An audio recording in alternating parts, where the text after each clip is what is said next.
პირველი არხი. წარმოგიდგენთ.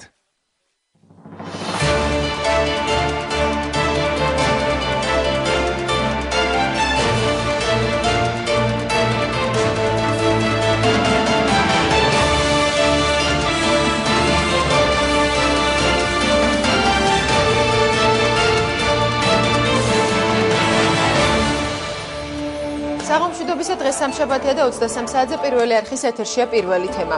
ოპოზიციის პროტესტის მორიგი ეტაპი ოპოზიცია თბილისში აქტიურობის 3 წერტილს რუსთაველის გამზირს პრეზიდენტის ადმინისტრაციას და საზოგადოებრივ მაუწყებლის შენობას ირჩევს. ჯერ კიდევ შარშან გაზაფხულზე დაკეცილ და წელს ისევ გაშლილ კარვებს თბილისის ქუჩებში საკნებიც დაემატა. ოპოზიცია გეგმების გამხელას ეტაპობრივად აპირებს და მოთხოვნებს არ ცვლის. არ ცვლის პოზიციას ხელისუფლება. მართველი გუნდი პოლიტიკურ ოპონენტებს ისევ მოლაპარაკებათა მაგიდასთან იწვევს. იქნება თუ არა მხარეებისთვის მისაღები ქრისტიან დემოკრატების 7 პუნქტიანი ინიციატივა. დღეს პირველი თემა წარმოგიდგენთ.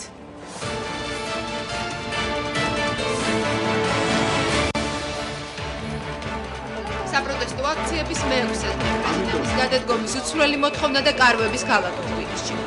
მომდივარ, გავარ, მოვალ, ვიდგები და ბოლომდე ვიდგები რა. სანამ ეს კაცი აქედან არ წავა. აქ დარჩა როგორც ჩანს რაღაც სოროები თქვენი ცით, რომელიც ცხოველები გრებიან სოროებში და ეს სოროებიც უნდა დაიგმანოს. ჩვენ იმ იდეალებს, იმ მოთხოვნებს, რომელიც მოდის ჩვენი ერისგან, მოქალაქეებისგან არ უღალატებთ. საქართველო არის ქვეყანა, რომელიც აღარ იმსახურებს მიხეილ სააკაშვილის ნაერ ხელმძღვანელობას. 7 პუნქტიანი ინიციატივა ულტიმატუმის პარალელურად გაიზიარებენ თუ არა დაპირისპირებული მხარეები ქრისტიან დემოკრატების შეთავაზებას.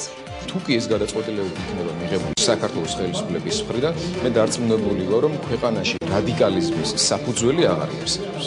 თარგამაძეს თემები, თარგამაძეს დიალოგები არის მხოლოდ თარგამაძესი და თარგამაძე თვითონ არის იგივე მიშა. ამ ინიციატივებს აღსრულება ამ ქვეყანაში არ უწერია იქამდე, სანამ და ქვეყანას მართავენ ბატონი სააკაშვილი, ბატონი მერაბიშვილი, ხელისუფლების სათავეში ნაციონალური მოძრაობა. ნებისმიერ ინიციატივას, რომელიც მოდის ოპოზიციის მხრიდან და რომელიც ჩვენი შეფასებით მოემსახურება სწორედ ამ მიზნებს, ჩვენ მივესალმებით და მზად ვართ დავსრულოთ სასაუბროდ. ოპოზიციის რადიკალური მოთხოვნები, ინიციატივები დიალოგისთვის და ხელისუფლების პასუხი. დავით გამყრელიძე, გიორგი ახვლედიანი, დავით დარჩიაშვილი პირველი თემის სტუდიაში. პირველი თემა პირდაპირ ეთერშია. ჩვენი გადაცემის პირველი სტუმარი გახლავთ ალიანსის საქართველოსთვის ერთ-ერთი ლიდერი, ახალი მემარჯვენეების ლიდერი დავით გამყრელიძე. საღამოშვიდობის ბატონ დავით. მადლობას მოგახსენებთ გადაცემაში სტუმრობისთვის, თუმცა შორი გზის გავლა ნამდვილად არ დაგჭირვებია ჩვენ სტუდიაში მოსახვედრად, გამომდინარე იქიდან, რომ თქვენი აქცია მიმდინარეობს ჩვენი შენობის წინ. რუსთაველის გამზირი პრეზიდენტის ადმინისტრაცია და საზოგადოებრივი მაუწყებლის შენობა. რატომ აირჩია მე-13 ხელწერტილად ოპოზიციამ ტელევიზიის შენობა? საღამოშვიდობისა, მე მივესალმები საქართველოს საზოგადოებას, იმიტომ რომ ეძლევა საშუალება ამჯერად მიმართო სრულიად საქართველოს. ჩვენ სამწუხაროდ ძირითადად ურთიერთობთ თბილისის მოსახლეობასთან, თბილისის მაყურებელთან, იმიტომ რომ კავკასიაზე, მაესტროზე ბევრად მეტი საშუალება აქვს ოპოზიციას ვიდრე იმ ტელევიზიებში და ტელეკომპანიებში, რომლებიც მაუწყებლობენ მთელი საქართველოს მასშტაბით. ძალიან დიდი ბრძოლა დაგჭირდა იმისთვის, რომ იგივე საზოგადოებრივი მაუწყებლის ეთერში მიგვიღო პირდაპირი ჩართვების საშუალება, რათა თბილის გარეთ ჩვენს მოქალაქეებს გაეგოთ რა ხდება თბილისში, იმიტომ რომ მთელი ამ ხნის განმავლობაში თქვენი ტელევიზია, თქვენი რა ჩვენი ტელევიზიაც არის, ყველასი ეს არის საზოგადოებრივი ტელევიზია და რუსთავი და იმედი ცდილობენ რომ წარმოაჩინონ რომ აქ არის რაღაცა რადიკალების, მარგინალების რაღაც აქცია. რა ბრძოლა დაგჭირდათ იმისათვის რომ 200,000 მოქალაქე და მანამდე ნათია იცი შენ რომ ჩვენ ჩავატარეთ პლებისციტის პირველი ეტაპი, რაც მოვასწარეთ ერთი კვირის განმავლობაში, სანამ დაიწყებოდა აქციები და მანიფესტაციები და ერთ კვირაში მონაწილეობა მიიღო 400,000-ზე მეტმა ადამიანმა და აქედან ახლობით 70%-მა ღიად და მკაფიოდ ვიცით ბატონ დავით და ეს არაერთხელ გაშუქებულა ჩვენს ახლა და ჩვენს გადაცემაშიც თქვენი წარმომადგენლების მეშვეობით. პრეტენზიებს ალბათ გვერდს ვერ აუვით. გაშუქებულა, რას ვლაპარაკობ? თქვენი პლებისციტის შედეგები და თქვენი აქტივობა. მე მოვიყვანე იმის მაგალითად, რომ საზოგადოების მკაფიონება არის ნათი ამ ქვეყანაში, რომ გამოვიდეთ კრიზისიდან იმ გზით, რასაც ქვია სააკაშვილის გადადგომა და ვადამდელი საპრეზიდენტო არჩევნები. ხალხი ქუჩაში გამოვიდა სწორედ ამ მიზნით. რომ მაშინ როდესაც არ ესმის არც პლებისციტის, არც რეფერენდუმის, არც გამოკვლევების, საკუთარი კვლევებისაც კი მიხეილ სააკაშვილს და არ უნდა დაინახოს, არ უნდა გაიგონოს ხალხის ნება, ჩვენ სხვა გზა არ დაგვჭირდა გარდა იმისა, რომ გამოვიდეთ თბილისის ქუჩებში, მოვაწყოთ მრავალათასიანი მიტინგები და მანიფესტაციები, რათა გავაგებინოთ, დავანახოთ და იქნება ადეკვატური გავხადოთ ეს ადამიანი, იმიტომ რომ მაშინ როდესაც ჩვენ საუბრობთ მის გადადგომაზე, ეს ადამიანი გვესაუბრება მსოფლიო ეკონომიკური კრიზისის განმუხტვაზე. სწორედ აქედან გამომდინარე. იმაზე რამდენად მოხერხდება საუბარი დაპირისპირებულ მხარეებს შორის ჩვენ აუცილებლად დავსვამთ კითხვებს, აუცილებლად გვექნება დრო ამაზე სასაუბროთ.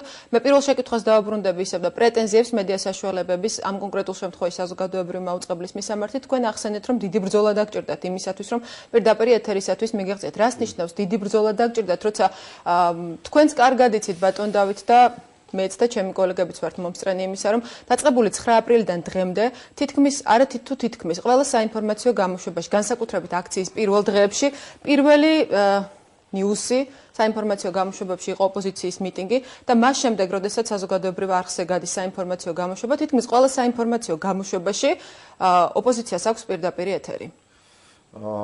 ეს კიდევ ერთხელ ამბობ, იყო შედეგი იმ მიტინგებისა და პიკეტისა, რომელიც აქ მოეწყო რამოდენიმეჯერ პირველი არხის და საზოგადოებრივი ტელევიზიის წინ, როდესაც მოხდა შეხვედრა ბატონ ყუბანეიშვილთან და რამოდენიმე ლიდერმა ოპოზიციისა ძალიან მკაფიოდ წარუდგინა მას მომიტინგეების, საზოგადოების, ასთავარია მოქალაქეების, მე არაერთხელ გამისვია ხაზი, ვინ თქვენ ფულს გიხდით იმ ადამიანების დაკვეთა, რომ თქვენ ობიექტურად წარმოაჩინოთ. არავინ არ ითხოვს საზოგადოებრივი არხისგან და ბატონი ყუბანეიშვილისგან, რომ მხოლოდ მიტინგების, მხოლოდ ოპოზიციური ქმედებების გაშუქება ხდებოდეს, მაგრამ ის, როდესაც ქვეყანაში არის ესეთი მწვავე სიტუაცია, როდესაც ხალხი მასობრივად აპროტესტებს შექმნილ სიტუაციას, ხელისუფლებისგან ითხოვს გადადგომას და ეს შუქდება რაღაც სხვათა შორის, როდესაც ეს არ არის პირველი თემა, ეს არის სწორედ არაადეკვატური და როდის არ არის პირველი თემა? თუ დღევანდელ დღეს გულისხმობთ ბატონ დავით? თუნდაც დღევანდელ დღეს, თუნდაც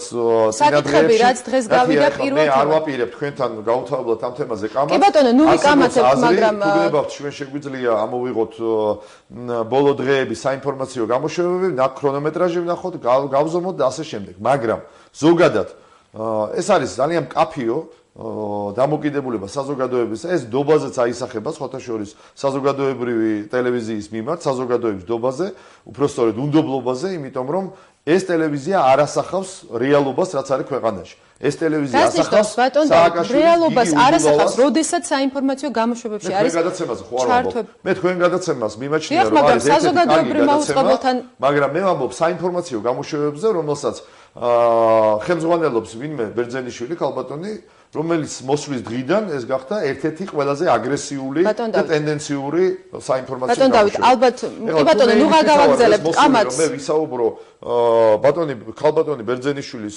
საქმიანობაზე, მე არაერთხელ გამომიცხადები და გამოვაცხადებ მე უბრალოდ ერთ რამეს აღნიშნავ, როდესაც თქვენ ამბობთ, რომ ეს არის მიღწევა ოპოზიციის. ახლა პარალელურად თუ ვისაუბრებთ, ნათი არ გამოვა ან მათქმენი და თქვენი საუბრობთ, გისმენთ.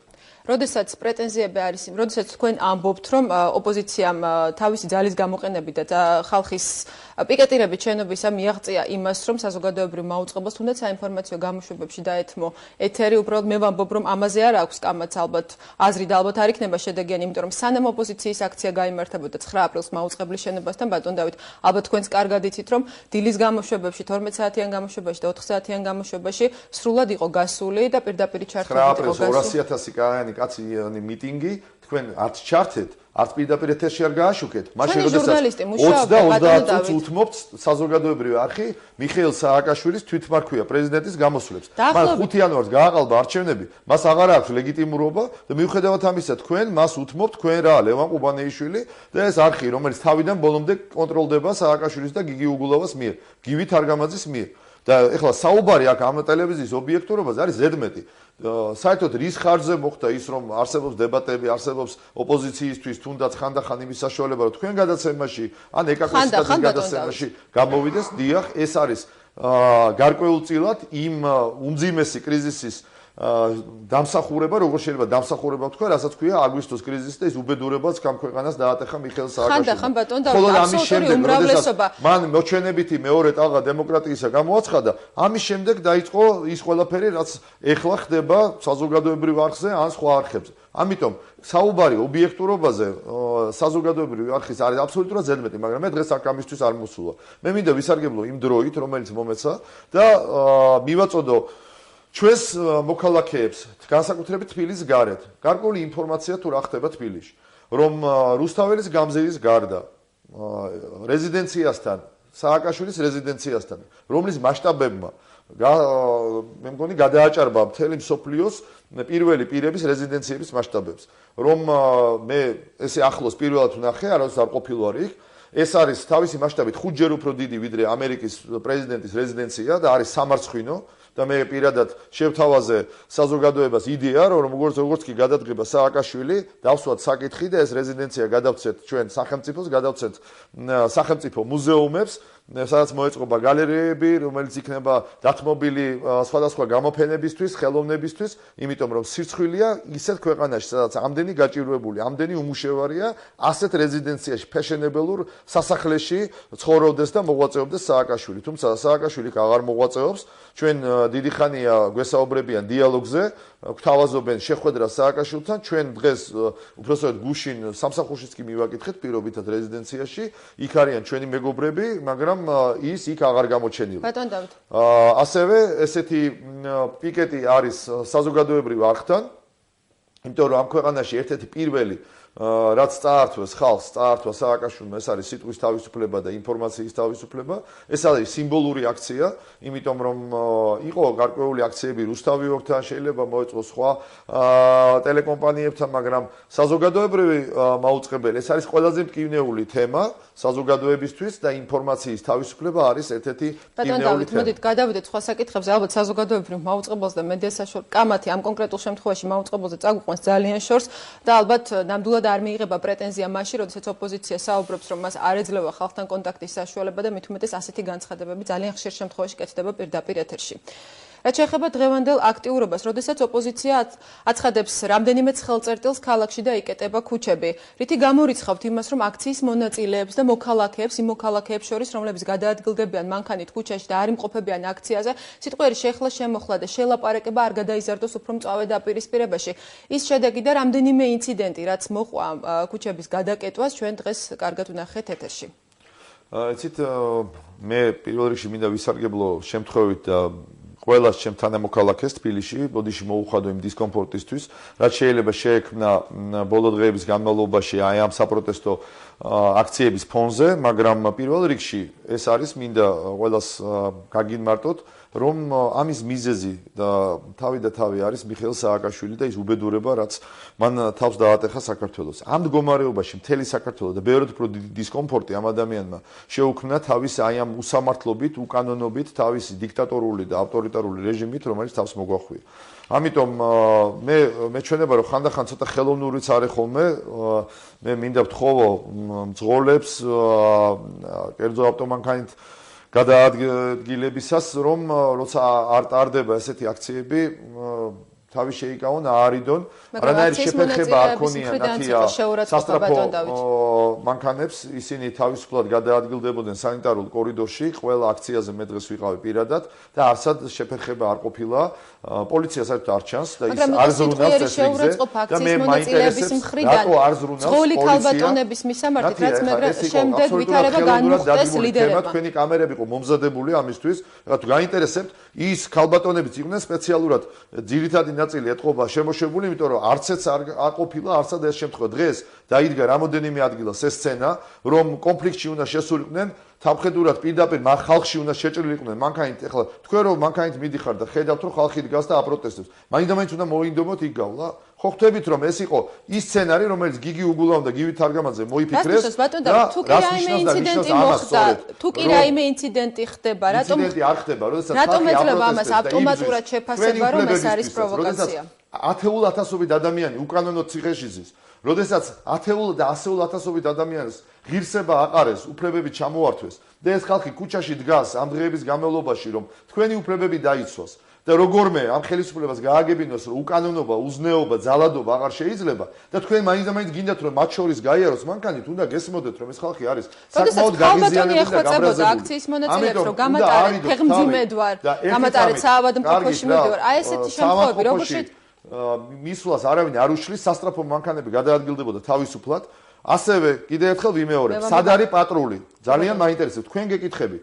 ამ პატრულს ფულს უხდის ბიუჯეტი, ანუ ფულს უხდის ხალხი. პატრული და პოლიცია ყველა ქვეყანაში არის ვალდებული მშვიდობიანი მანიფესტაციები, რომელიც არის კანონიერი, რომელიც არის ჩვენს მიერ ოფიციალურად განცხადება შეტანილი და რეგისტრირებული შესაბამის ორგანოებში თბილისის მერიაში.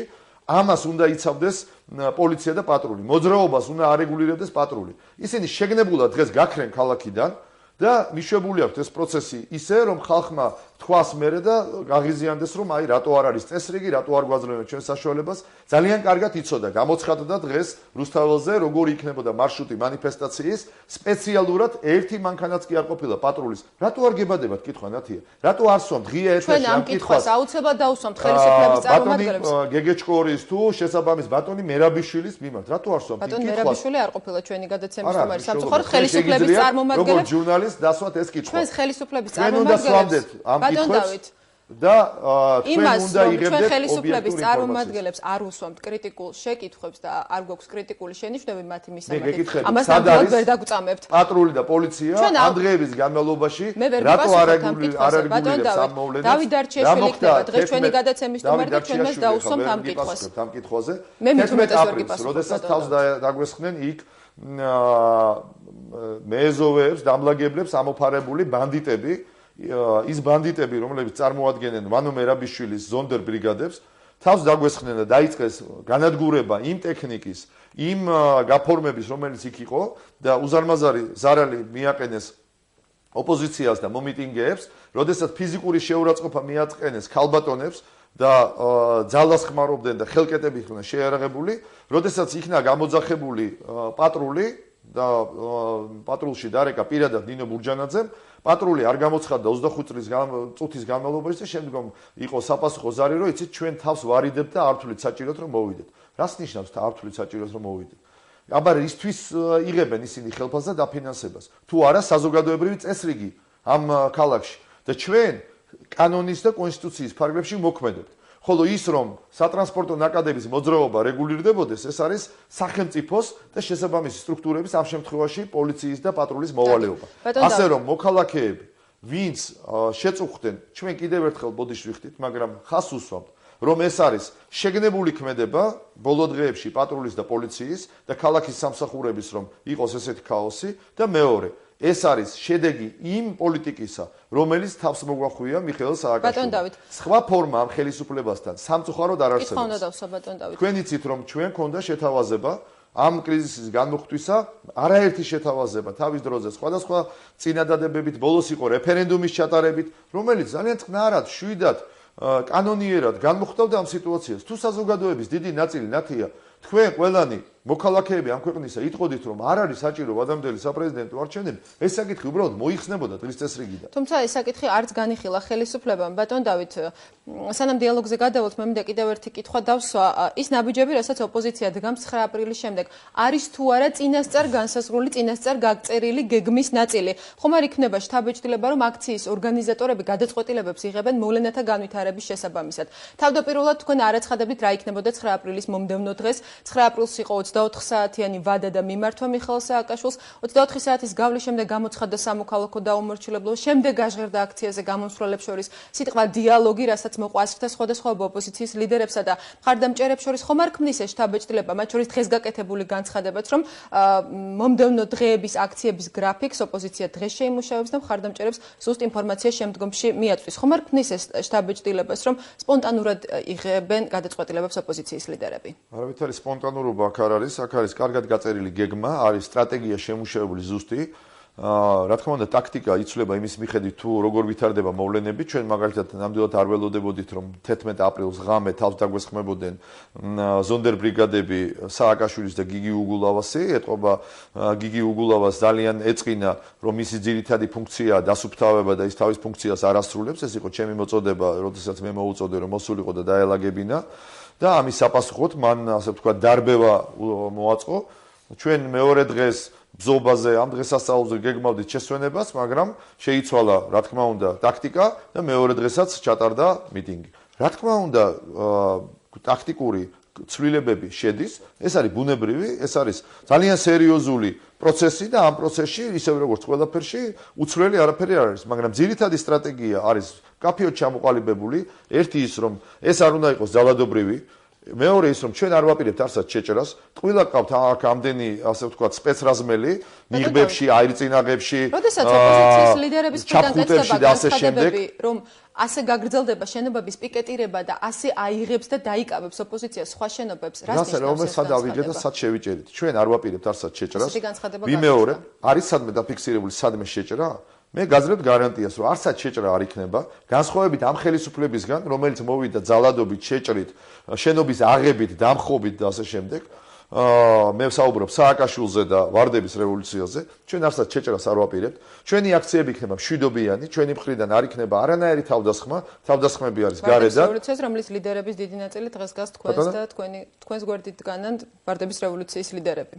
მე ვსაუბრობ იმ პოლიტიკური ორგანიზაციის სახელით, რომელიც ვარდების რევოლუციის წინააღმდეგიც იყო და დღესაც წინააღმდეგი იქნება, ისევე როგორც მადლობა ღმერთს ყველა ოპოზიციონერი ლიდერი იზიარებს ამ პოზიციას, რომ არ შეიძლება ძალადობა, ეს უნდა იყოს მშვიდობიანი, ეს უნდა იყოს კანონის ფარგლებში, იმიტომ რომ არ მივცემთ სააკაშვილს იმის უფლება და არგუმენტაცია, რომ აი ეს ბიჭები ის ჩვენი თანამემამულეები, რომელიც აი ამ შენობაში არიან განთავსებულნი, მე არ ვიცი რა რაოდენობით არიან, მე მგონი ყველა სართულზე სავსეა აქ სპეცრაზმელებით, რომლებიც შეერაღებული არიან, არ ვიცი, ალბათ რეზინის ტყუებით, აირწინაღებით, ეთყობა გაზის გამოყენებასაც გეგმავენ. ეს ბიჭები არ დააპირისპირონ საკუთარ ხალხს. განცხადება, როდესაც აქციები იწყებოდა, გაკეთა შინაგან საქმეთა მინისტრმაც გააკეთა განცხადება, რომ უბრალოდ ხელისუფლება იცავს ობიექტებს და ეს დაცვა იქნება გამაგრებული შიგნიდან. რატომ საუბრობს ოპოზიცია? გითხარით, სტრატეგია არის ეს, რომ ეს იქნება მშვიდობიანი, მაგრამ ეს იქნება შეუქცევადი, ძალიან პრინციპული და ძალიან მწვავე ბრძოლა. კარგით, კიდევ ერთი კითხვა ამ სტრატეგიაზე. უზრუნველყოთ თავარი პრობლემა. იცით რატო არის ეს არ არის ახირება. მე მიუხედავად იმისა, რომ 5 წლის განმავლობაში ერთი დღეც არ შევგუები ვარ სააკაშვილს და მის რეჟიმს, ისევე როგორც ახალი მემარჯვენეები, ისევე როგორც რესპუბლიკელები და ძალიან ბევრი პარტია, რომელიც დღეს არის ჩაბმული ამ ბრძოლაში. რა თქმა უნდა, არიან ოპოზიციაში ახლად გადმოსული ლიდერებიც, მაგრამ ფაქტი არის ერთი, რომ დღეს ქვეყანაში არის უმწვავესი პოლიტიკური კრიზისი, რომელიც არის მიზეზი ყველა სხვა კრიზისისა. ეკონომიკური კრიზისისა, სოციალური კრიზისისა, საერთაშორისო კრიზისისა, სამხედრო კრიზისისა, ყველაფერი დღეს დგას პოლიტიკურ კრიზისზე. დავასრულებ თუ შეიძლება. ამ პოლიტიკური კრიზისის განმოხტვა ჩვენი აზრით. დავასრულებ. ძალიან მნიშვნელოვანი ამას ვამბობ, მე მინდა რომ ჩვენმა საზოგადოებამ გაიგოს ამ მიტინგების ძირითადი შინაარსი და მოთხოვნის ძირითადი შინაარსი. ამ კრიზისის განმუხტვის სხვა გზა გარდა სააკაშვილის გადადგომისა ჩვენ ვერ მოვიფიქრეთ, იმიტომ რომ სააკაშვილი არის მიზეზი, თავად არის მიზეზი ამ კრიზისის გამოწვევისა. მან მიიყვანა ქვეყანა ამ მდგომარეობამდე, საერთაშორისო იზოლაციამდე, იგი მან დაკარგა ხალხის დობა, მან დაკარგა ტერიტორიები, იგი ვერ გაუმკლავდა რუსეთის პროვოკაციებს და ომში აღმოჩნდა საქართველო, ყველაფერს ამის მიზეზი არის სააკაშვილი. ამიტომ ჩვენ ვითხოვთ მის გადადგომას, ამავე დროს ის PR შემოტევა თითქოს ხელისუფლება მზად არის დიალოგისთვის და ოპოზიცია არის წინააღმდეგი. მე სრული პასუხისმგებლობით ვაცხადებ. ეხლა მოვდივარ ოპოზიციის გაერთიანებული ოპოზიციის შტაბის ხდომიდან. კიდევ ერთხელ მინდა გავიმეორო ჩვენი პოზიცია, რომ ოპოზიცია, ოპოზიციური ლიდერები მზათავართ ღია შეხვედრისთვის, ოღონდ ეს არ გულისხმობს მაინც პირდაპირ ეთერში და დაანებონ სპეკულაციას თავი, რომ პირდაპირ ეთერში შეუძლებელია. თუმცა საზოგადოებას შევახსენებ, რომ უშიშროების საბჭოს ხდომები სააკაშვილის პირობებში მუდმივად ტარდება ღია ეთერში, რაც არის ნონსენსი, მით უმეტეს ომის დროს გახსოვთ ყველას ღია ეთერში გადაცემული უშიშროების საბჭოს ხდომები. ამ ფონზე ოპოზიცია რო ითხოვდეს ღია ეთერში შეხვედრას, მე მგონი არაფერი უცნაური არ არის, თუმცა არ ვითხოვთ ამას. უბრალოდ ჩვენ ვამბობთ, რომ ღია შეხვედრა ნიშნავს იმას, რომ ჩვენ საზოგადოებას არაფერს არ დაუმალავთ, როდის იქნება შეხვედრა, ვინ წავა ამ შეხვედრაზე, ამას უნდა ესწრებოდნენ საზოგადოების წარმომადგენლები და ჩვენი მივდივართ ერთი საკითხით დღის წესრიგში და ეს შეხვედრა დაეთმობა ჩვენი მხრიდან ერთ საკითხს. ეს არის სააკაშვილის გადადგომა და ვადამდელი საპრეზიდენტო არჩევნები. მაგრამ ამაზე არ მოდის ხელისუფლება. ერთი წამი. თუ ბატონ სააკაშვილს აქვს სხვა წინადადებებიც და უნდა სხვა ვერსიებზე საუბარი თუ როგორ დავძლიოთ ჩვენ ოღონდ არა მსოფლიო ეკონომიკური კრიზისი არამედ როგორ დავძლიოთ პოლიტიკური კრიზისი ქვეყანაში უნდა დავსვათ როდესაც თავდაპირველად ხელისუფლების უმრავლესობის ლიდერების პირით გაკეთდა ესეთი განცხადება რომ ხელისუფლებას თავაზობს დიალოგს თავის ოპონენტებს და გარკვეული საკითხების ნუსხა იქნა ჩამოთვლილი დღეს კეთდება განსაკუთრებული გასაგებია თქვენი პოზიცია ის იყო მსოფლიო ეკონომიკურ კრიზისზე თურმე უნდა შევხვედრილიყავით ჩვენ და ბატონი ციკლაური. მაგრამ გაკეთებული განცხადებებიდან ჩანს, რომ ხელისუფლების პოზიცია მეტნაკლებად შეიცვალა. დღეს ხელისუფლების წარმომადგენლების მხრიდან კეთდება ასეთი განცხადება, რომ ხელისუფლება მზად არის ისაუბროს ოპოზიციასთან აბსოლუტურად ყველა საკითხზე გარდა პრეზიდენტის გადადგომისა. იმ შემთხვევაში თუ ხელისუფლება მზად არის, რომ გაატაროს რატო არ მოდის კომპრომისზე ხელისუფლება რომ ილაპარაკოს პრეზიდენტის გადადგომის საკითხზე? ჩვენ ერთადერთი მოთხოვნით გამოვედით ქუჩაში. ჩვენ ერთადერთი მოთხოვნას არ განიხილავს ბატონო, მასთან მივდივართ ამ შემთხვევაში. საკითხზე სამშობლო. მაგრამ ხელისუფლება არ არის მოვიდეს სააკაშვილი ისინი არა. სააკაშვილთან არის შეხვედრა საუბარი, მას შეუძლიათ აყავდეს იგივე მერაბიშვილი, უგულავა, ბაქრაძე და ასე შემდეგ. მასთან მივდივართ ამ შემთხვევაში. ოპოზიცია აყენებს მხოლოდ ამ მოთხოვნას, ხელისუფლება ამ მოთხოვნას არც განიხილავს. ხომ არ იქნება შთაბეჭდილება, რომ ოპოზიცია ითხოვს მხოლოდ ერთი კონკრეტული პიროვნების შეცვლას და არა სისტემურ ცვლილებებს, ბატონ დავით? ნათია, ძალიან კარგი კითხვაა, სხვათა შორის, იმიტომ რომ ჩვენ მუდმივად ხას უსვამთ იმას, რომ ჩვენ ვიბძვით არაერთი პიროვნების წინააღმდეგ, არამედ ვიბძვით იმ რეჟიმის წინააღმდეგ, რასაც ქვია სააკაშვილის რეჟიმი და ავტორიტარული რეჟიმი. ჩვენ გვინდა სისტემური ცვლილებები, ხოლო სააკაშვილის გადადგომა არ უნდა ნიშნავდეს იმას, რომ სააკაშვილის შევცვალოთ უბრალოდ პირობითად პეტრიაშვილი. ჩვენ ვამბობთ, რომ სააკაშვილის გადადგომასთან ერთად ჩვენ უნდა შევქმნათ და ვქმნით გარანტიებს იმისა, რომ საქართველოში ერთხელ და სამუდამოდ წერტილი დაესმება მართულ და დამოუკიდებელ სასამართლოს და მივიღებთ დამოუკიდებელ სასამართლოს, გარანტირებული უნდა იყოს მედიის თავისუფლება, დაწყებული საზოგადოებრივი მაუწყებლი და დამთავრებული სხვა ტელეკომპანიები და მედია საშუალებები. პირველი ნაბიჯი, როგორ ქმნით ამ გარანტიებს? როგორი იქნება დავუშვათ გადადგა მიხეილ სააკაშვილი? რა ნაბიჯს დგამს პირველს ოპოზიცია? როგორ წარმოგიდგენიათ თქვენ ისეთი არჩევნების ჩატარება, როცა მისი შედეგები შემდგომში არ დადგება ეჭქვეში? პირველი ნაბიჯი იქნება ის, რომ ჩვენ ყველანი ერთად გავხდებით მოწმენი სრულიად თავისუფალი და სამართლიანი არჩევნების ჩატარებისა, იმიტომ რომ პრეზიდენტის გადადგემის შემთხვევაში 45 დღეში უნდა ჩატარდეს საპრეზიდენტო არჩევნები. მიხეილ სააკაშვილს აღარ ექნება უფლება მიიღოს მონაწილეობა ამ არჩევნებში, რაც არის სრულიად განმასხვავებელი იმ მდგომარეობასთან, რაც მოხდა 7 ნოემბერს, როდესაც გადადგა სააკაშვილი. ამ არჩევნებს ჩაატარებს ვანო მერაბიშვილი, რა თქმა უნდა, სააკაშვილთან ერთად უნდა გადადგეს და პოლიცია ვეღარ ჩაერევა ასეთ არჩევნებში და ჩვენ ყველანი გარწმუნებთ, რომ თუნდაც იგივე კანონმდებლობით ერთ არჩევნებს ჩავატარებთ ისე, რომ საქართველოში ხალხის ნება იქნას აბსოლუტურად უცვლელად გამოვლენილი არჩევნებს. იგივე კანონმდებლობით შეიძლება სამართლიანი არჩევნების ჩატარება ამ შემთხვევაში ისევ ერთი კონკრეტული პიროვნების პრობლემაზე დავდივართ, ბატონ დავით. ამაშია მთელი პრობლემა, რომ ჩვენ რაც არ უნდა კარგი კანონი დავწეროთ. ჩვენ გვქონდა ძალიან ბევრი შეთანხმება, ძალიან ბევრი ცვლილება, მაგრამ სააკაშვილმა გახსოვთ ჩვენი შიმშილობაც უკავშირდებოდა იმას, რომ ერთ დღეში აიღო და კონსტიტუცია სათავისოდ შეცვალა. აიღო და როგორც უნდოდა, ისე ჩაატარა საპარლამენტო და საპრეზიდენტო არჩევნები. ამიტომ არის მოთხოვნა სააკაშვილის გადადგომა. სანამ არსებობს ეს წყარო ამ პრობლემებისა, სანამ არსებობს წყარო იმისა, რომ სასამართლო იყოს დაშინებული, ცენტრალური საარჩევნო კომისია და ყველა კომისია იყოს ტერორის ქვეშ. სანამ არსებობს იმის საშიშროება, რომ საზოგადოებრივი მაუწყებელი თუ ყველა ტელეკომპანია იყოს ტერორის ქვეშ და იყოს მუდმივად კონტროლის ქვეშ და ცენზურის ქვეშ. მაინტერესებს თქვენ არ გაგიჩნდათ პროტესტი, როდესაც პატრიარქის ქადაგება დამახინჯდა და დაიჭეხა და ისე გადაიცა. თქვენ მე არ მაინტერესებს თქვენ ხართ მორწმუნე, არა ხართ, ეს თქვენი პირადი ცხოვრებაა და მე ნამდვილად არ შევიჭრები, ისევ როგორც ჩემი პირადი ცხოვრებაა, მაგრამ მაშინ როდესაც ერთ-ერთი ყველაზე მნიშვნელოვანი ინსტიტუტის, რასაც ქართული ეკლესია ქვია, წინამძღვარი, ყველაზე დიდი მორალური ავტორიტეტი გამოდის და უმახინჯებს და უჭრის საზოგადოებრივი არხი მას გამოსვლას. რასთან გვაქვს საქმე? და ძალიან წყინს სხვათა შორის. ნათია, როდესაც ამ ტელეკომპანიაში არც ეს ჟურნალის არ გაუჩნდა პროტესტის გზნობა განსხვავებით ჩემი ინფორმაციით იმედისგან, სადაც მე როგორც ვიცი, ძალიან ბევრმა ჟურნალისტმა პრინციპულად დააყენა საკითხი, რომ ისინი ან წამოვიდოდნენ, ან წერტილი დაესმებოდა ესეთ ცენზურას. მე იმედი მაქვს, რომ საზოგადოებრივ არხზე, სადაც ძალიან ჩემთვის ბევრი საპატივცემულო ადამიანი მუშაობს, დაწყებული ჟურნალისტები და დამთავრებული ტექნიკური პერსონალი. მე პირადად ყველას ძალიან დიდ პატივს ვცემ. ამიტომ მე იმედი მაქვს, არ შეიძლება მესმის, რომ ძალიან ძიმეა დღეს სამსახურის დაკარგვა არის ურთულესი. დღეს ამ ადამიანების ტერორის გაძლება არის ურთულესი. ეს ადამიანები ყველას აშანტაჟებენ. მე ვსაუბრობ მანო მერაბიშვილზე, გივიზე, თარგამაძეზე და ასე შემდეგ. მაგრამ არსებობს რაღაც მომენტი ცხოვრებაში, როდესაც შენი ღირსება, შენი ქვეყნის ინტერესი, შენი რაღაცა მორალური პრინციპები უფრო მნიშვნელოვანია, ვიდრე სამსახური მხოლოდ და მე იმედი მაქვს, რომ ყველა და ნუ ღარ განვიხილავთ ამას. რა გადაწყვიტეთ, მაინტერესებს, რატო დამახინჯდა პატრიარქის გადაგება?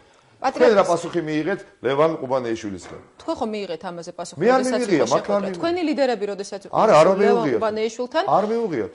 ლევან ყუბანეიშვილთან როდესაც იყვნენ თქვენი ლიდერები, იყო ამ საკითხის განხილვა და ამის შემდეგ საზოგადოებრივ მემარცხებელს სრულად გადასცა ეს მიმართვა. ვინ დააჭრა ეს გამოსვლა? ვინ გასცა ეს ბრძანება? მე ვერ გაგცემთ ამაზე ბატონ დავით პასუხს. იყო ამაზე განცხადება გაკეთებული, რომ გამომდინარე ქრონომეტრაჟიდან გავიდა სინქრონად პატრიარქის მიმართვის ერთი ნაწილი და მოწოდება იმისა, რომ პატრიარქი მიმართავდა ჯარს, ეს გავიდა ტექსტში. ეს შეგვიძლია ვნახოთ კიდევ ერთხელ ის იმდღევანდელი გამოშვებები, როდესაც გადიოდა ეს მიმართვა ეთერში და ამაში დარწმუნდეთ.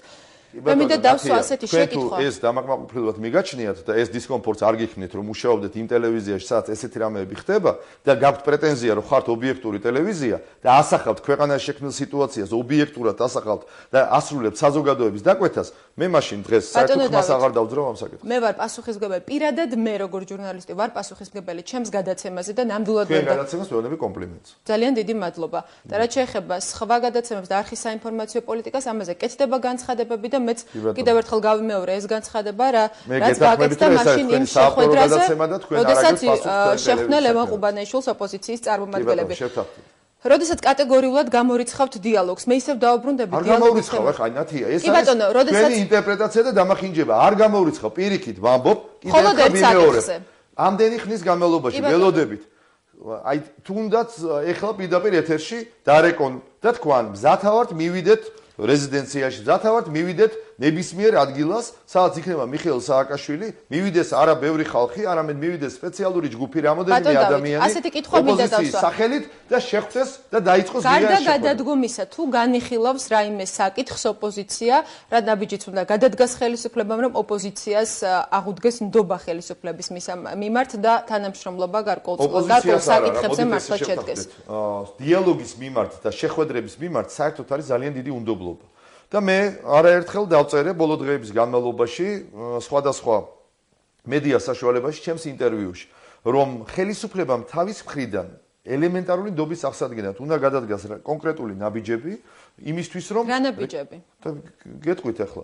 იმისთვის, რომ საზოგადოებაში გაჩნდეს ნორმალური დამოკიდებულება და მზაობა იმისთვის, რომ ოპოზიცია, საზოგადოების გარკვეული ნაწილის წარმომადგენლები და ხელისუფლება, ასევე საზოგადოების გარკვეული ნაწილის წარმომადგენელი დასხდნენ და დაიწყონ მოლაპარაკებები.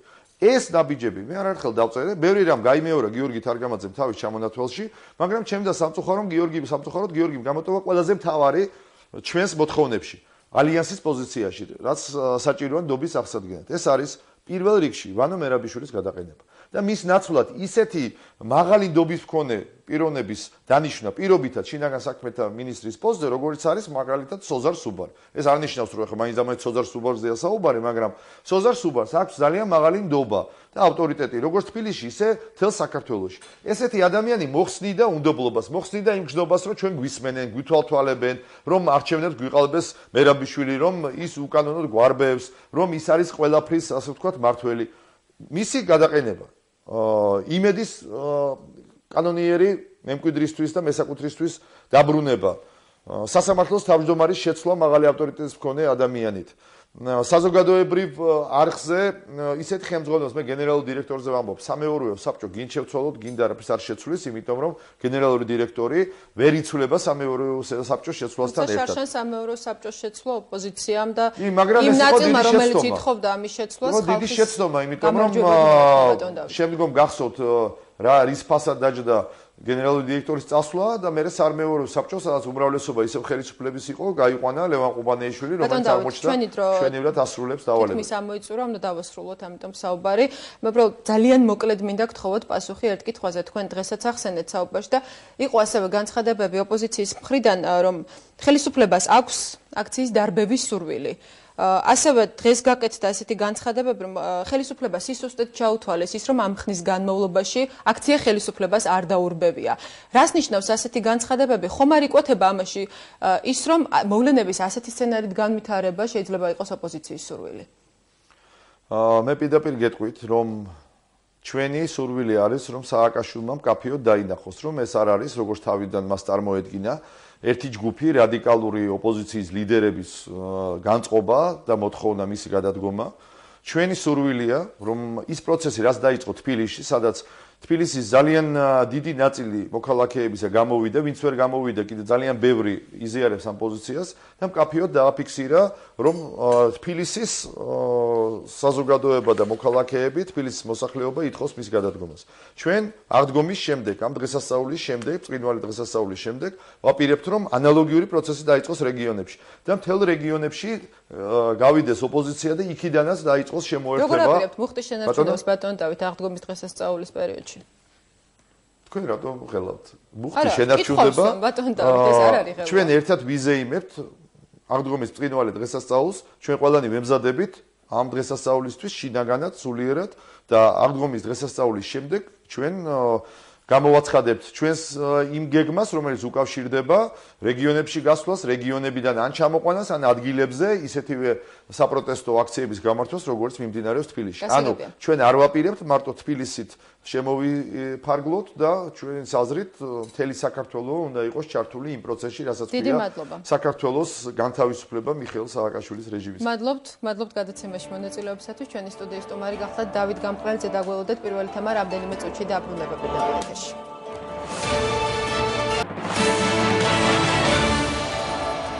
პირველი თემა კვლავ პირდაპირ ეთერშია. ჩვენი გადაცემის სტუმარი გახლავთ ფრაქცია ქრისტიან-დემოკრატების თავმჯდომარე გიორგი ახვლედიანი. საღამოშვიდობის ბატონო გიორგი. საღამოშვიდობის. მადლობთ გადაცემაში სტუმრობისთვის. თქვენი დღევანდელი ინიციატივა მე მოკლედ ჩამოვთვლი იმ პუნქტებს, რა ინიციატივას წარმოადგენს დღეს ქრისტიან-დემოკრატებმა, გადადგნენ უზენაეს სასამართლოს თავმჯდომარე და ცესკოს თავმჯდომარეები. ტელეკომპანია იმედი დაუბრუნდეს კანონიერ მფლობელს, გაიცეს სატელიტური მაუწყებლობის ლიცენზია მაესტროსათვის. საზოგადოებრივი მაუწყებლის სამეურვეო საბჭოს თვითდათხოვნა მოხდა, შეირჩეს დამოუკიდებელი ექსპერტებისგან შემდგარი ჯგუფი, რომელიც ტელეკომპანიების მიერ მოვლენების ობიექტურად გაშუქებას გაუწევს მეურვეობას და ჩამოყალიბდეს ძალოვანი სტრუქტურების მონიტორინგის ჯგუფი, რომელიც საპროტესტო აქციების დროს პოლიციის წინააღმდეგ შესულ საჩივრებს განიხილავს. რატომ ფიქრობენ ქრისტიან-დემოკრატები, რომ ეს კონკრეტული ინიციატივები და მათი განხორციელება იქნება დღევანდელ ვითარებაში გამოსავალი? კატია, პირველ რიგში მე მინდა ახსნა და განმარტო თუ რას ეხება ქრისტიან-დემოკრატების ინიციატივა, იმიტომ რომ გარკვეულწილად დღეს ალაგ-ალაგ შიგადაშიგ არასწორი ინტერპრეტაციები ისმოდა ამასთან დაკავშირებით. პირველ რიგში ეს არის ინიციატივა, რომელიც ეხება არა დიალოგს ამ შემთხვევაში, რომ ეს საკითხები განხილული იყოს მაგიდასთან დიალოგის ფორმატში. არამედ ეს საკითხი ეხება და ეს ინიციატივა ეხება იმას, რომ ეს ყველაფერი და ამის მოგვარება უნდა გახდეს დიალოგის წინაპირობა. უნდა გახდეს мотиваციის გაზდა იმისათვის, რომ მზაობა გაჩნდეს დიალოგისათვის. ამ შემთხვევაში ეს ინიციატივა უპირველეს ყოვლისა ეხება და მიმართულია ხელისუფლებისკენ. ხელისუფლებამ უნდა მოაგვაროს სასწრაფოდ თითოეული აი აქ ჩამოთვლილი პუნქტი, უნდა გადადგას კონკრეტული ნაბიჯები და შემდეგ შესაძლებელია ვისაუბროთ იმაზე, რომ გაჩნდა რეალური მზაობა და რეალურად გადაიდგა ნაბიჯები мотиваციის გასაზრდელად ხელისუფლების მხრიდან, იმისათვის რომ დაიწყოს დიალოგი. და უკვე დიალოგზე შეიძლება იყოს აბსოლუტურად სხვა საკითხები, ის პოლიტიკური ორგანიზაციები, რომელიც აყენებენ თავიანთ მოთხოვნებს, და გაჩნდეს ეს საუბარი, მაგრამ საქმე ის არის, რომ უბრალოდ კონტაქტის, დიალოგის, დალაპარაკების პრობლემაა დღეს ქვეყანაში, ძალიან სერიოზული. მაგრამ როდესაც გარდა იმისა უკაცრავად დავასრულებ ამასაც, რომ გარდა ჩვენ ამაზე ვსაუბრობთ, სანამ 9 აპრილის მოვლენები დაიწყებოდა და სანამ დადგებოდა ესეთი ძიმე სიტუაცია, ხო, ამ შემთხვევაში, სადაც მასობრივი პროტესტი უკვე გადმოედინებოდა, გამოვიდოდა ქუჩაში. ჩვენ ვსაუბრობთ იმაზე, რომ ხელისუფლებას გამომდინარე იქიდან, რომ უპირველეს ყოვლისა ეკისრება პასუხისგებლობა იმაზე, რომ დღეს არსებობს ამხელა საპროტესტო განწყობილება საზოგადოებაში. იმაზე, რაც ხდება და ბოლო 5 წლის განმავლობაში ჩვენს ქვეყანაში. აქედან გამომდინარე, ხელისუფლებასვე ეკისრება უპირველეს ყოვლისა პასუხისგებლობა, გადადგას კონკრეტული ნაბიჯები, რათა მზაობა გაჩნდეს დიალოგისათვის, რომელიც დაძლევს არსებულ პოლიტიკურ კრიზისს. იმიტომ რომ ამ პოლიტიკურ კრიზისზე პირველ რიგში არის პასუხისგებელი ხელისუფლება. ჩვენ ამაზე ვსაუბრობდით მანამდეც, ჩვენ ამაზე ვსაუბრობდით 8 თვის განმავლობაში და არა მხოლოდ 7 საკითხთან დაკავშირებით, ათასობით თემასთან დაკავშირებით. დღეს არის კრიზისი. დღეს არის კრიზისი, ვითარება ან პოლიტიკური ჩიხი. როდესაც ადამიანები შედიან ჩიხში, ისინი რას აკეთებენ? იმისათვის რომ მიზნის მისაღწევად მათ წინ დახვდებათ ჩიხი, ისინი აკეთებენ რას? ეძებენ გამოსავალს ამ ჩიხიდან და ეძებენ გზას. დღეს ქვეყანაში არის ესეთი ვითარება, რომ ემოცია არის პირველ პლანზე. ბუნებრივია, გასაგებია როგორი სიტუაციაც არის ამ შემთხვევაში. მეორე პლანზე არის ლოგიკა და თანმიმდევრულობა, მაგრამ ეს ხო არ ნიშნავს იმას, რომ ლოგიკა და თანმიმდევრულობა უნდა გადავამოწმოთ. ძალიან ბევრმა ამას არასწორი ინტერპრეტაცია უნდა ითქვას, რომ აბსოლუტურად უმრავლესობამ, იგივე რადიკალური პოლიტიკური ოპოზიციური ძალების მხრიდან, ექსპერტების მხრიდან, საზოგადოების მხრიდან აბსოლუტურად ადეკვატური რეაქცია მოყვა ამ ინიციატივას. ადეკვატური თუ პირიქით? არა, იყო აბსოლუტურად უმრავლესობიდან მოყვა ადეკვატური რეაქცია, რაც უფრო მეც დათმობს ხელისუფლება ამ შემთხვევაში, რაც უფრო მეტად გადადგამს ასეთ ნაბიჯებს, მით უკეთესი. მაგრამ ოპოზიციის რადიკალური ოპოზიციის, როგორც განვწოდებთ, დიდმა ნაწილმა ეს შეთავაზება შეაფასა დაგვიანებულად და მოყვა ასეთი შეფასებაც აქციაზე ქალბატონი სალომე ზურაბიშვილის მხრიდან, რომ დღეს ამ ინიციატივის ავტორი თარგამაძე არის იგივე მიშა. ეს მაგას ვამბობდი სწორედ, რომ გარკვეულმა ნაწილმა, გარკვეულმა კონკრეტულმა ადამიანებმა ამ შემთხვევაში არა მარტო დღეს ჩვენს მიმართ, არამედ როგორც მანამდე არა მარტო ჩვენს მიმართ, გარკვეული არა ადეკვატურობა გამოავლინეს ამასთან დაკავშირებით. ეხლა რა გამოდის მაგ ლოგიკით, როდესაც ვთქვათ, რაც იყო გაცხადებული, თითქოს ეხლა ჩვენ გავახმოვანეთ ამ შემთხვევაში ხელისუფლების ინტერესი. გამოდის მაგ ლოგიკით მარტივად ერთი რამ, რომ თურმე მიხეილ სააკაშვილს ძალიან უნდა, რომ ტელეკომპანია იმედი გადაეცეს ოჯახს და გადაეცეს მის კანონიერ მეპატრონეს. და ამაზე ვერ ამბობს როგორც ეთყობა, ბოქლომიადებს ენაზე და ვერ ამბობს, მთელი დღეები ამაზე ოცნებობს, მაგრამ ვერ ამბობს და გთხოვა რომ მოდით რა თქვენ იქნება და გაახმოვანოთ ეს პროექტი. ძალიან უნდა მიხეილ სააკაშვილს თურმე რომ ნახოს ისეთი სპეციალური მონიტორინგის ჯგუფი, რომელიც დაკომპლექტებული იქნება წამყვანი პოლიტიკური ოპოზიციური ძალების მიერ შეთანხმებული კანდიდატებით და რომელიც გააკონტროლებს ძალოვან სისტემას და ძალოვან სტრუქტურებს. ამასთან დაკავშირებით თუ ეს ყველაფერი ხელისუფლებას უნდა და ვერ ამბობს, ნუ აი ამ ლოგიკამდე მივიდეთ, რაც ლოგიკაში არის. თქვენ საუბრის ახსენეთ პოლიტიკური ჩიხი. ჩიხს ალბათ ქმნის ის ვითარებაც, რომ რადიკალური ოპოზიციის თითქმის მთელი არასაპარლამენტო ოპოზიცია ითხოვს პრეზიდენტის გადადგომას და თუ კი საუბარი შედგება ხელისუფლებასთან, ისინი მზად არიან ისაუბრონ მხოლოდ მიხეილ სააკაშვილის გადადგომაზე, ხელისუფლება კი ამას არ განიხილავს. ალბათ ჩიხს ქმნის ასეთი ვითარებაც და როდესაც მოთხოვნები არის ასეთი რადიკალური და მხარეები დათმობაზე წასვლას არ აპირებენ. ეს კონკრეტული ინიციატივები რამდენად ადეკვატურია იმ მოთხოვნებისა, რა მოთხოვნების დღეს ქუჩაში ისმის? მე კიდევ ერთხელ ვამბობ, ეს მოთხოვნები უკვე რაც ქუჩაში ისმის, ეს ყველაფერი შეიძლება გადავიდეს მოლაპარაკების მაგიდასთან და ეს მოთხოვნები დაისმება. და ეს ამ კონკრეტული ინიციატივების შესრულება იქნება ამაზე, რომ დღეს ხელისუფლებას არ აქვს სახე, არ აქვს მზაობა იმისა, რომ რეალურად დაიწყოს მოლაპარაკებები. ჩვენ რო ეს ინიციატივა წარმოვაჩინეთ, ამ შემთხვევაში თუ მთელი ოპოზიციური სპექტრი ისე მიუხედავად იმისა, რომ ეს კონკრეტულად ხელისუფლებას ეხება ამ შემთხვევაში და ადრესატი არის ხელისუფლება, მან უნდა გადადგას კონკრეტული ეს ნაბიჯები, რომ დაიწყოს დიალოგი და დაიწყოს მზაობა დიალოგისათვის, ანუ мотиваცია გაისარდოს.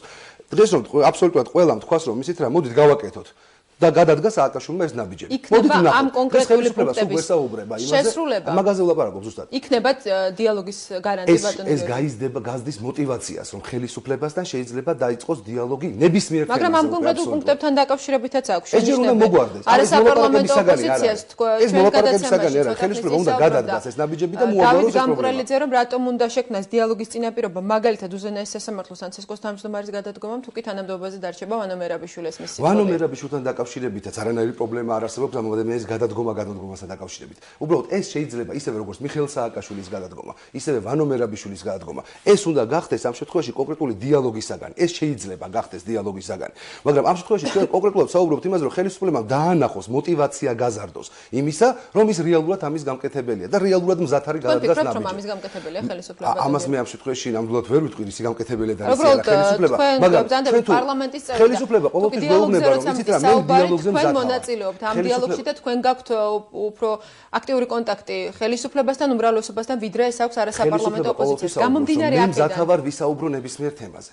დავსვდეთ და ვილაპარაკოთ ნებისმიერ თემაზე. თქვენ ხედავთ ამის მზადყოფნას. მე ვსაუბრობ იმაზე, მოდით ხელისუფლებას დაუდოთ ისეთი რამ, რაც გააკეთოს, გადააკენოს ეს ადამიანები, შექმნას ესეთი მონიტორინგის ჯგუფები, აღადგინოს ის სამართლიანობა, რაც ძალიან სერიოზულად აწუხებს საზოგადოებას უსამართლობის მიმართულებით და დაგვანახოს ხელისუფლებამ ამის გამკეთებელია თუ არა. თუ არ არის ხელისუფლება ამის გამკეთებელი, მაშინ ჩვენ ყველა ერთად გავაშიშვლებთ ამ ხელისუფლებას და ვიტყვით, რომ აი ეს ადამიანები, როდესაც საუბრობენ დიალოგზე, ეს არის ფარსი, ეს არის ტყუილი, ეს არის უბრალოდ მხოლოდ და მხოლოდ საუბარი დიალოგისთვის, მხოლოდ და მხოლოდ საუბარი იმისთვის, რომ აი წაიკეკლუცონ დასავლეთთან. აი გავაშიშვლოთ ამ შემთხვევაში ხელისუფლება და ვამხილოთ. გამკეთებელია თუ არ არის გამკეთებელი? და კიდევ საინტერესოა კიდევ ერთი რამ, დღესაც გაიხსენეს ოპოზიციის ლიდერებმა არასაპარლამენტო ოპოზიციას გულისხმობ და ალბათ ეს ბევრს კარგად ახსოვს. ეს საკითხები ძირითადად ამ საკითხებიდან იყო ის თემები, რასაც ჯერ კიდევ შარშანდელი სამთრის და გაზაფხულის გამოსვლების დროს ითხოვდა ოპოზიცია. რას ამბობენ ახალს ამით ქრისტიან-დემოკრატები? ჩვენ ახალს არაფერს არ ვამბობთ, მაგაშია სწორედ საქმე. არაფერი ახალი არ თქმულა დღეს. არაფერი ახალი ინიციატივის თვალსაზრისით არ ყოფილა. უბრალოდ ჩვენ კიდევ ერთხელ ვთქვით, რომ ეს არის დაანახებს ხელისუფლება საზოგადოებას, რომ ის მზად არის სასაუბროდ, რეალურად სასაუბროდ და არა საკეკლუცოდ დიალოგზე ლაპარაკი. კარგით, ბატონო, ახალი არაფერი არ არის. კონკრეტულად მივყვეთ საკითხებს, რამდენიმე მაგალითად ტელეკომპანია იმედის კანონიერი მფლობელისათვის დაბრუნება. როგორ უნდა მოხდეს ეს საქმე, რომელსაც მიმდინარეობს სასამართლო დავა და ტელეკომპანია, რომელიც ცოტა ხნის წინ გაიყიდა. ისე როგორც ჩამოერთვა. ძალიან მარტივად. ისე როგორც ჩამოერთვა. თუ იქნება ამის მზაობა, დღეს ხელისუფლება სასამართლოსაც შესანიშნავად აკონტროლებს და იმ ადამიანებს აკონტროლებს, ვისაც შეიძლება პოლიტიკური ნება ამისთვის საჭიროა პოლიტიკური ნება, რა თქმა უნდა. რაც შეეხება საზოგადოებრივი მაუწყებლის სამეურვეო საბჭოს თვითდათხოვნა. ჩვენ დავით გამყრელიძესთან ვსაუბრობდით, რომ ეს იყო შარშან ის საკითხი საზოგადოებრივი მაუწყებლის საბჭოს გადადგომა, შემდეგ გენერალური დირექტორის შეცვლა და შემდეგ ახალი ბორდის არჩევა და ასე შემდეგ. იყო ის საკითხი, რასაც ოპოზიცია აფასებდა მათ გამარჯვებად და საზოგადოებრივი ტელევიზიის ხალხისთვის დაბრუნებად. რას ნიშნავს მოხდეს მაუწყებლის საბჭოს თვითდათხოვნა? როგორ შეიძლება ეს შეფასდეს თვითდათხოვნა თუ კი ეს პუნქტი მოთხოვნისა შედის თქვენს მიერ წამოყენებულ ინიციატივაში, რომელიც ადრესატის არის ხელისუფლება. ამ შემთხვევაში ეს უნდა იყოს, რა თქმა უნდა, ბუნებრივია გამომდინარე იქიდან, რომ დღევანდელი ისევ და ისევის ბორდი, რომელზეც ვსაუბრობთ, ამ შემთხვევაში, რომელიც დაკომპლექტებულია პოლიტიკური ნიშნით, რაზეც თქვენ ისაუბრეთ, მაგრამ დღეს პრაქტიკულად ჩვენ ყველამ ერთად დავინახეთ, თელმა საზოგადოებამ დაინახა, რომ ეს პრაქტიკულად უკვე აღარ ამართლებს, არის მოძველებული მეთოდი და არავითარი შედეგის მომტანი აღარ არის. აქედან გამომდინარე, ჩვენ ვთქვით, რომ ამდაგვარი დაკომპლექტება საზოგადოებრივი მაუწყებლის თოყურეო საბჭოსი უბრალოდ არასწორია. უბრალოდ აღარ ამართლებს. შესაბამისად, დღეს ქვეყანაში ღვთისწყალობით ძალიან ბევრი პროფესიონალი ჟურნალისტი არსებობს, გამოცდილი პროფესიონალი ჟურნალისტი, რომელიც შეძლებს ამ ბორდში ყოფნას და ძალიან კონკრეტული და სწორი გადაწყვეტილებების. ერთი წელია რაც ბორდი მუშაობს. ხომ არ მივიღებთ იმ სურათს, რომ კიდევ ერთი წლის შემდეგ აუცილებლად გამოჩნდებიან ძალები, რომლებსაც არ მოეწონებათ საზოგადოებრივი მაუწყებლის სამეურვეო საბჭო. ეს შემთხვევაში აღარ იქნება პოლიტიკური ნიშანი ამ ყველაფრისა. დღეს პოლიტიკური ნიშნით დაკომპლექტებული ბორდი არის უკვე მოძველებული და არავითარ არს აღარ ინარჩუნებს. დაკარგული აქვს мотиваცია შესაბამისად უკვე ამ ბორდს, რომ იყოს პოლიტიკური ნიშნით დაკომპლექტებული და დააკმაყოფილოს პოლიტიკური. წინა სამეურვეო საბჭო არ ყოფილა ასე არჩეული. ამ შემთხვევაში საუბარია იმაზე, რომ არასოდეს არ ყოფილა სამეურვეო საბჭო, რომელიც იქნება კონკრეტული მხოლოდ პროფესიონალი ჟურნალისტებით დაკომპლექტებული. და ჩვენ ვთვლით, რომ ამ ბორდში უნდა იყოს ერთი კონკრეტულად საპატრიარქოს წარმომადგენელი ამ შემთხვევაში. და აქედან გამომდინარე ეს არის თემა თუ ბორდის თვითდათხოვნაც დღესდღეობით არის ისევ და ისევ პოლიტიკური ნება. თავისთავად ეს არ მოხდება, უნდა იყოს პოლიტიკური ნება და ეს კონკრეტულად უნდა გადადგას ისევ და ისევ ხელისუფლებამ. კარგით, რაც შეეხება დამოუკიდებელი ექსპერტების ჯგუფის დაკომპლექტებას, რომელიც ტელეკომპანიების მიერ მოვლენების ობიექტურად გაშვექებას გაუწევს მეურვებას. რას ნიშნავს ბატონ გიორგი და როგორ უნდა ამოქმედდეს ეს პუნქტი, რომელზეც თქვენ საუბრობთ და როგორ უნდა გაივლოს ზღვარი მონიტორინგსა და სარედაქციო დამოუკიდებლობაში ჩარევას შორის. მაგალითი ჩვენ გვაქვს ამდაგვარი მაგალითი იყო 2 წლის წინ, გახსოვთ ალბათ ეს იყო მიხნიკის ჯგუფის სახელი ჰქონდა, ასეთ მონიტორინგის ჯგუფს, რომელიც ძალიან წინასაარჩევნო პროცესში. ეს იყო ამ შემთხვევაში ძალიან მწვავე პოლიტიკური პროცესების დამკვირვებელი მონიტორინგის ჯგუფი, რომელსაც ხელმძღვანელობდა ბატონი მიხნიკი. ეს თუმცა მიხნიკის ჯგუფის მუშაობამ პრეტენზიები ტელევიზიების მიმართ ვერ გაანელა, ალბათ კარგად გახსოვთ თქვენც, იმიტომ რომ ამ შემთხვევაში, მაგრამ ეს არის აუცილებელი იმისათვის, მიუხედავად დასკვნისა მაინც ჰქონდათ პრეტენზიები მედია საშუალებების მიმართ. ეს არის აუცილებელი იმისათვის, რომ რაც შეიძლება ნაკლები იყოს პრეტენზიები და ამ შემთხვევაში კონტროლის მექანიზმი იყოს გაცილებით უფრო ღია. კონტროლის მექანიზმი და თქვენს გაცილებით უფრო დაცულად იგრძნოთ თავი და ყველა ჟურნალისტმა და ყველა ტელეკომპანიამ იმის თქვათ არასამართლიანი დამოკიდებულებისა. ბატონ გიორგი, მიხნიკის ჯგუფის გარდა მაშინ საზოგადოებრივ მაუწყებელსაც ყავდა ცალკე ჯგუფი, რომელიც ასევე ახორციელებდა მონიტორინგს თუ როგორ მუშაობდა წინასაარჩევნო პერიოდში საზოგადოებრივ მაუწყებელი, თუმცა კიდევ ერთხელ გავიმეორებ, ეს ვერ გახდა გარანტი იმისათვის, რომ შემდეგ არ ყოფილიყო გარკვეული პრეტენზიები და საკმაოდ მწვავე ფორმით წამოყენებული მაუწყებლის მისამართით. ეს მაგალითები, რომელსაც თქვენ იხსენებთ, ალბათ ვერ იქნება იმის გამსაზღვრელი, რა კითხვაც მე დავსვი, როგორ შეიძლება რომ არ გაივლოს. რა თქმა უნდა, 100%-იანი გარანტიები არ არსებობს, არაფერთან დაკავშირებით. 100%-იანი გარანტია არაფერთან მიმართებაში არ არსებობს, მაგრამ ის რომ ელემენტარულად ნდობის ხარისხი გაიზარდოს ამასთან დაკავშირებით, იგივე საზოგადოებრივი მაუწყებლის ტელეკომპანია იმედის, ტელეკომპანია სამაუწყებლო კომპანია რუსთავიორის მუშაობასთან დაკავშირებით, ასეთი შეჯერებული ჯგუფის და მონიტორინგის ჯგუფის შექმნა, სადაც იქნებიან ადამიანები, რომლებიც გარკვეულწილად შეთანხმებით იქნებიან იქ მოხვედრილები და იქნებიან ისეთი პიროვნებები, რომელთა ასე ვთქვათ დადანაშაულება და გაკრიტიკება და რომელთა ობიექტურობაში ეჭვიშეტანა გაცილებით რთული იქნება, დაცულობის ხარისხიც იქნება მეტი და გაცილებით ნდობის ხარისხი იქნება. ბატონ გიორგი, ჩვენ უნდა დავასრულოთ საუბარი და ძალიან მოკლედ მინდა გთხოვოთ პასუხი, ასე ბოლო კომენტარი ბოლო პუნქტზე ძალოვანი სტრუქტურების მონიტორინგის ჯგუფი. ეს ასევე ის საკითხია, რომელსაც შარშანაც ახსენებდა ოპოზიცია სამართალდამცავ ორგანოებზე გარკვეული მონიტორინგის ჯგუფები შექმნილიყო. თქვენ ამ შემთხვევაში გულისხმობთ მხოლოდ საპროტესტო აქციების დროს მონიტორინგს? პირველ ეტაპზე ამ შემთხვევაში თუ ამდაგვარ კიდევ ერთხელ ვამბობ და უბრუნდები ისევ იმ ნიუანსს, რომ ეს არის ის კონკრეტული გადასადგმელი ნაბიჯები ხელისუფლების მხრიდან, რომელიც უნდა გახდეს უკვე ვრცელი და დიდი დიალოგის წინაპირობა. ანუ გაიზარდოს мотивация, შექმნას ხელისუფლებამ мотивация, რომ დაიწყოს დიალოგი. ეს არ არის დიალოგის საგანი. ეს არის ერთმნიშვნელოვნად ხელისუფლების მიერ გასაკეთებელი საკითხი. თუ ხელისუფლება გადადგამს კონკრეტულ ნაბიჯს და ამდაგвар ჯგუფს შექმნის, რომელზეც როგორც თქვენ ახსენეთ, იყო საუბარი შარშან და გარკვეულ მზაობას ხელისუფლება აცხადებდა, მაგრამ ეს დარჩა უბრალოდ ჰაერში ეს თემა და ამდაგвар ნაბიჯს გადადგამს დღეს აი ამ კონკრეტულ მწვავე ვითარებაში, ბუნებრივია უკვე დიალოგის ფორმატში, შესაძლებელია და აუცილებელიც იქნება კონკრეტულად საუბარი მუდმივ მოქმედი ესეთი კომისიის შექმნაზე. დიდი მადლობა. ძალიან დიდი მადლობა გადაცემაში მონაწილეობისათვის. ჩვენი სტუდიის სტუმარი გახლავთ გიორგი ახვლედიანი. დაგველოდეთ. ჩვენ რამდენიმე წუთში დააბრუნებით პირდაპირ ეთერში და პირველი თემის შეკითხვებს დავით დარჩიაშვილი უპასუხებს. პირველი თემა კვლავ პირდაპირ ეთერში. ჩვენი სტუდიის სტუმარი გახლავთ საგარეო ურთიერთობათა კომიტეტის თავმჯდომარე ევროპასთან ინტეგრაციის კომიტეტის თავმჯდომარე მაპატით ბატონ დავით დარჩიაშვილი. საღამოშვიდობისა, გმადლობთ გადაცემაში მონაწილეობისათვის. ბატონ დავით, უკვე მე-6 დღეა მიმდინარეობს ოპოზიციის აქციები. ოპოზიციამ უკვე გამოაცხადა 3 ცხელი წერტილი და გადაკეტილია ქუჩები რუსთაველის გამზირზე, კოსტავოს ქუჩაზე, პრეზიდენტის რეზიდენციასთან. როგორ აფასებს შექმნილ ვითარებას ხელისუფლება? ვითარება არ არის ორდინალური. ბუნებრივია, ყველანი ადამიანები ვართ და ეს ყველაფერი ნერვებთან არის დაკავშირებული. მაგრამ რას ვიზავთ? დემოკრატიას თავისი, ასე ვთქვათ, ჭრდილოვანი მხარეებიც აქვს, განსაკუთრებით, როდესაც აი ესეთი დაპირისპირებულია პოლიტიკური სპექტრი, როდესაც ესეთი რადიკალურია ოპოზიციის ის ნაწილი, რომელიც თავის ულტიმატუმს აყენებს. მაგრამ როდესაც პროტესტი ასეთ ფორმებს იღებს, ამ შემთხვევაში იკვეთება არა მხოლოდ იმ ნაწილის პასუხისმგებლობა ოპოზიციის იმ ნაწილისა, რომელმაც დააყენა რადიკალური მოთხოვნები და პროცესმა მიიღო ესეთი სახე, ალბათ არანაკლებია პასუხისმგებლობა ხელისუფლებისა, რომელმაც მიიყვანა ვითარება აქამდე. ხელისუფლება სრულად აცნობიერებს თავის პასუხისმგებლობას, იმიტომაც არის ხელისუფლება, რომ ქვეყანას მოუაროს იმ ვადებში, რა ვადებშიც იგი არის არჩეული. და რაც არ უნდა ხდებოდეს, მასზე გადმოდის პასუხისმგებლობა, მაგრამ არის ხელისუფლების მოქმედების გარკვეული ლიმიტები, კონსტიტუციური, დემოკრატიულ ქვეყანას თუ ვაშენებთ, აქ ლიმიტები არის და ადამიანებს უნდა მისცე თავისი აზრის გამოხატვის საშუალება, რაოდენ მიუღებელი არ უნდა იყოს ეს აზრი. ახლა ამ აზრმა მიიღო ესეთი ულტიმატუმის სახე, რომლის შესრულების უფლება არ აქვს არანაირად ხელისუფლებას, იმიტომ რომ ამით კონსტიტუციასაც თვითონ დაარღვევს. და აბსოლუტურად იგნორირებას გაუკეთებს მოსახლეობის იმ ნაწილს, რომელმაც აირჩია ხელისუფლება. მაგრამ ოპოზიცია სწორედ ამაზე აკეთებს აქცენტს ბატონ დავით. მანამ სანამ დაიწყებოდა საპროტესტო აქციები, ისინი ამბობდნენ, რომ მართალია საპარლამენტო და საპრეზიდენტო არჩევნები ჩატარდა 2008 წლის პირველ ნახევარში, მაგრამ მას შემდეგ იყო ომი და სწორედ ამიტომ არის საჭირო გადაიხედოს ნდობის ის მანდატი, რაც მიანიჭა ხელისუფლებას არჩევნებზე ხალხმა. ეს ომი რომ მართლა საქართველოს დაეწყო, შეჭრილიყო უცხო ქვეყნის ტერიტორიაზე, დაერღვია ყველა საერთაშორისო ნორმები და მერე კიდევ, ასე ვთქვათ, ეწუნია ის, რაც ვიწუნიეთ, ხო, ოკუპირება ქვეყნის საკმაოდ მნიშვნელოვანი ნაწილებისა.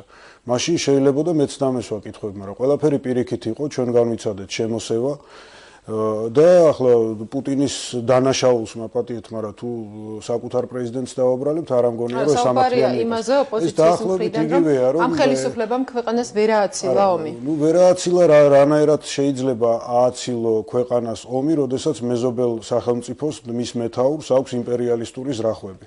და იმის გამო, რომ შენ გინდა დასავლეთის დემოკრატიულ სამყაროში ინტეგრირება, ამის გამო 1000 პრობლემებს გიქმნის და ბოლოს გადადის ღია აგრესიაზე, ხო?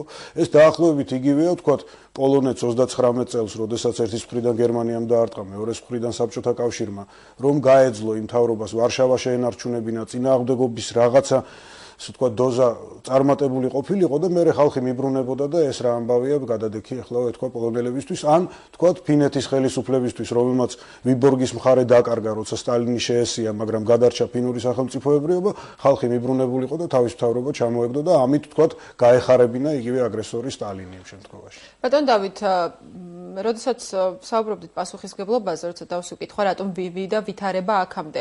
საინტერესო ერთი დეტალი, ხომ არ დააგვიანა ხელისუფლებამ ამ გადადგმული ნაბიჯი, თუ დავათქმევთ ასეთ ნაბიჯს, ხელისუფლების მხრიდან წამოსულ ინიციატივას დიალოგზე. ოპოზიცია, რომელიც ძალიან დიდი ხანია აყენებს ამ მოთხოვნას და დიდი ხნის განმავლობაში ემზადებოდა საპროტესტო აქციების დასაწყებად 2009 წლის 9 აპრილისათვის, ამ განცხადებებს აკეთებდა ძალიან დიდი ხნის განმავლობაში, მაგრამ კონკრეტული ინიციატივა დიალოგზე ხელისუფლების მხრიდან გაჟღერდა და ოპოზიციის მიერ დათქმულ ვადამდე რამდენიმე დღით ადრე. არ დაგეთანხმებით, იმიტომ რომ შეიძლება ეს უნდა თქმულიყო ბევრად უფრო მეტჯერ და ყოველდღე განმეორებულიყო, მაგრამ ეხლა მე მგონი თუ ოპონენტებს აქვთ სურვილი გაიგონონ რაღაც, უნდა გაეგონათ, რომ ომმა როგორც კი გადაიარა, პრეზიდენტის მიერ გამოცხადებული იყო ანტიკრიზისული საბჭოს შექმნა. ეხლა შეიძლება ოპონენტები ხშირად რომ მიწევს დიალოგი, მეუბნებიან ეხლა ამ ანტიკრიზისული საბჭოს ფუნქცია, ჰუმანიტარული დახმარების კონტროლი ჩვენ არ გვაინტერესებს.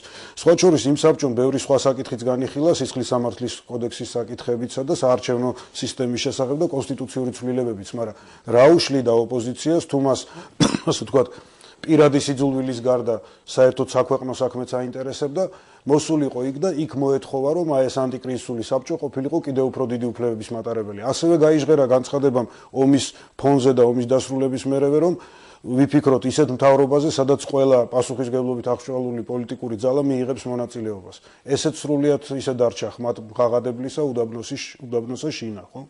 ასე იყო რეალურად აი ეს იმ პერიოდის ისტორია. ისევ მეორე არ გამოვრიცხავ, რომ ეს უნდა თქმულიყო ბევრჯერ უფრო კონკრეტულად გამუდმებით შეხვედრების ორგანიზებით, მაგრამ ამ მიმართვის ადრესატი ოპოზიცია ხშირ შემთხვევაში იხსენებს გასული წლის ზამთარსა და გაზაფხულს, როდესაც იყო ასეთი შემოთავაზება დიალოგზე, შემდეგ ამ დიალოგის ფარგლებში დაიწყო შეხვედრები, მაგრამ საბოლოო ჯამში მივიღეთ ის სურათი, რომ ოპოზიციის წარმომადგენლები ადანაშაულებდნენ ხელისუფლებას, რომ ის მოქმედებდა ხელის გადაგრეხვის პრინციპით და ასე იღებდა თავისთვის სასურველ გადაწყვეტილებებს. ხელისუფლების წარმომადგენლები ამბობდნენ, რომ ოპოზიციამ ვერ წარმოადგინა საკმარისი არგუმენტები.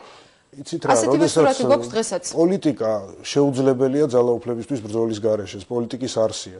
მთავარია თამაშის წესები თუ ბრძოლის წესები დაიცვათ. ახლა ჭადრაკს რო გეთამაშებიან, თუ პაიკი ან რამე არ მოგპარეს და არ დაარღვიეს ყველა კანონი და აგებ.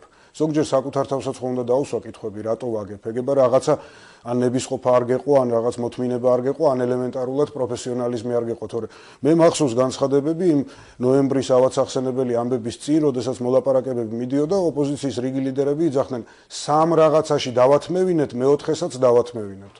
ну აი საიდან იყო ხელების გადაგრეხვა ეს კიდევ საკითხავია და დაждის ამას საზოგადოება როცა იქნება. მაგრამ ასევე იყო საპარლამენტო არჩევნების წინ გარკვეული საკითხების განხილვა რეგიონულ პროპორციულ სიებზე, როდესაც იყო საუბარი და შემდეგ უშუალოდ არჩევნებამდე რამდენიმე თვით ადრე მიიღო ხელისუფლებამ გადაწყვეტილება, რომ 75 მაჟორიტარით განსაზღვრულიყო. იმიტომ რომ მაჟორიტარებს ისევ ჰქონდათ უფლება თავისი ინტერესები დაეცვა და თავისი მოეთხოვათ, როგორც ნებისმიერ ოპოზიციურ რადიკალურად განწყობილ პარტიას, მაგრამ მე კარგად მახსოვს, რომ სწორედ ოპოზიციამ ბოლო მომენტში შეწყვიტა მოლაპარაკებები, აღარ დაესწრო სხდომებს საპარლამენტო შეიძლებოდა სხვანაირი ყოფილიყო მათთვის უფრო მისაღები, მაგრამ რა მოდელიც დაინერგა, ვერავინ ვერ იტყვის, რომ ის მოდელი, სადაც მაჟორიტარებიც არიან და პროპორციული სიების წარმოდგენილებიც არის, თუმცა 75 მაჟორიტარი საკითხი მანამ არ განუხილავს ხელისუფლებას, სანამ არ მოახოდა 2008 წლის არჩევნები, 3 წლით ადრე იყო შესული. მარტივი არგუმენტის გამო, ქვეყანაში არის ამდენი რაიონი და ყველა რაიონს უნდოდა თავისი მაჟორიტარი. ეს საკითხი შეიძლება მრავალჯერ განხილულიყო ოპოზიციას, რომ მიეღო მონაწილეობა მოლაპარაკებებში, მაგრამ იგივე პარლამენტი იყო, როდესაც თავის დროზე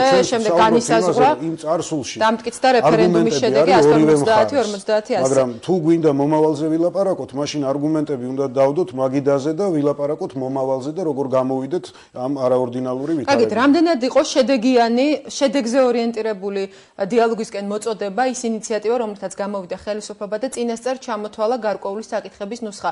სწორედ ამ საკითხების განსაზღვრულასაც მოყვა ძალიან მწვავე შეფასებები ოპოზიციის მხრიდან. აქაც რაღაცა გაუგებრობასთან რბილად რო გვაქვს საქმე, იმიტომ რომ არაერთხელ თქვა ხელისუფლებამ, რომ ჩვენ ვთვლით თემებს: ეკონომიკა, დემოკრატია, უსაფრთხოება. დამისახელეთ რომელიმე საზოგადოებრივად დღეს საჭირობროტო თემა, რომელიც შეიძლება აი ამ სამ თემაში ან საკითხი კონკრეტული, რომელიც ამ სამ თემის ფარგლებში არ იქნას განხილული. ხელისუფლებამ დატოვა სრულიად სუფთა ფურცელი, რომ ნებისმიერ საკითხზე ვისაუბროთ. ოღონდ დავსკდეთ მაგიდაზე და ნუ უყენებთ ერთმანეთს ულტიმატუმებს. რაც შეეხება ქრისტიან დემოკრატების ინიციატივას, გარკვეული წინაპირობები შეიქმნას იმისათვის, რომ საზოგადოების დიდ ნაწილს და ოპოზიციას აღუდგეს ნდობა ხელისუფლების მხრიდან.